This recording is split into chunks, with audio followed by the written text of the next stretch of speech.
रामायणे वर्तमाने पापपाशेन यंत्रिता अनाद्रत्य असद्गाथा सक्त बुद्धि प्रवर्तते। वाल्मीकि जी कह रहे हैं कि जो पाप के बंधन में जकड़ा हुआ है, जो सदा पाप में ही लीन है, वह रामायण की कथा आरंभ होने पर उसकी अवहेलना करके यानी निंदा करेगा।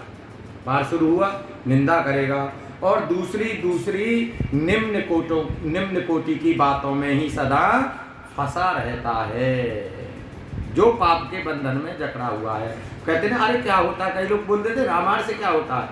वही व्यक्ति बात करता है जो पूर्व जन्म के पापों में और इस जन्म के पापों में सदा जकड़ा रहता है। इसलिए हे ऋषिगणों, सूत जी कहने लगे आप लोग रामायण का पाठ करें, नित्य चिंतन करें, जिसके सुनने से जन्म जरा और मृत्यु के भय का नाश हो जाता है। तीन चीजें प्राप्त होती हैं, जन्म, जरा जो मृत्यु का भय है, और मृत्यु है ना, उनका नाश हो जाएगा, डर नहीं रहेगा बिल्कुल भी।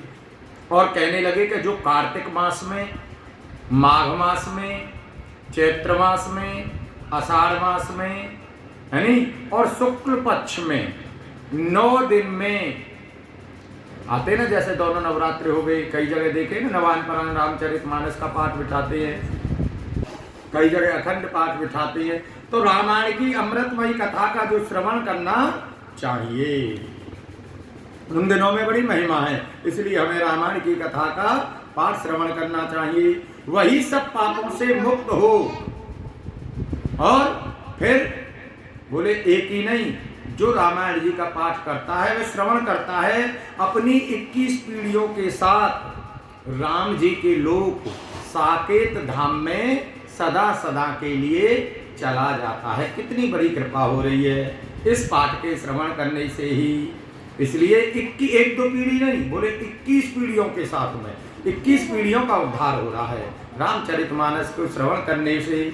और क्या कह रहे हैं वाल्मीकि जी कि कथा रामायणस्यापि नित्यं भवति यदग्रहे तदग्रहं तीर्थरूपं ही दुष्टानां पापनाशनम। कितना सुंदर श्लोक आया है। ऐसा श्लोक है कि इसको तो अपने जीवन में उतारना चाहिए प्रत्येक प्राणी को, और जो इसको उतारेगा बहुत सुंदर श्लोक है। क्या कह रहे हैं, कथा रामायणस्यापि नित्यं भवति यदग्रहे, जिस घर में प्रतिदिन रोज रामायण की कथा होती है, वह घर बोले क्या हो जाता है, यदग्रह तदग्रह तीर्थ रूपम, वह घर तीर्थ के समान पवित्र हो जाता है, तीर्थ तुल्य बन जाता है। तीर्थ की जैसी महिमा है उस घर की ऐसी महिमा हो जाती है, जहाँ प्रतिदिन रामायण का पाठ होता है। वहां जाने से, जैसे मान लीजिए यहाँ रामायण का पाठ रोज कर रहे हो, रोज नित्य चिंतन कर रहे हो, तो यहाँ जो आएगा बोले आपके लिए नहीं, आने वाले के पापों का भी नाश हो जाएगा। जैसे अग्नि होती है, अग्नि में जल रही है, अब चाहे कोई पापी व्यक्ति आ जाए चाहे पुण्यात्मा हो, अग्नि में हाथ डालेंगे तो क्या होगा, बोले जलाएगी ही जलाएगी। उसी प्रकार अगर कोई पापी व्यक्ति भी आएगा तो भगवान के नाम जप से उसके पापों का सदा सर्वदा के लिए नाश हो जाएगा।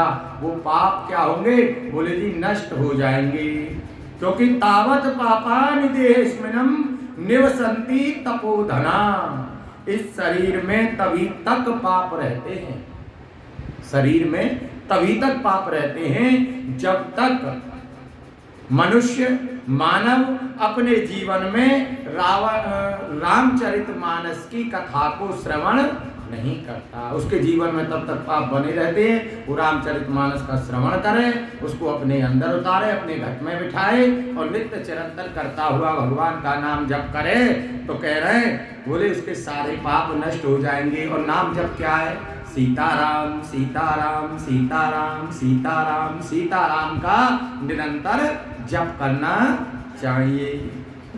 अब यही वाल्मीकि जी कह रहे हैं सौदास ने महर्षि गौतम के श्राप से, सौदास ने महर्षि गौतम के श्राप से राक्षस शरीर प्राप्त किया था।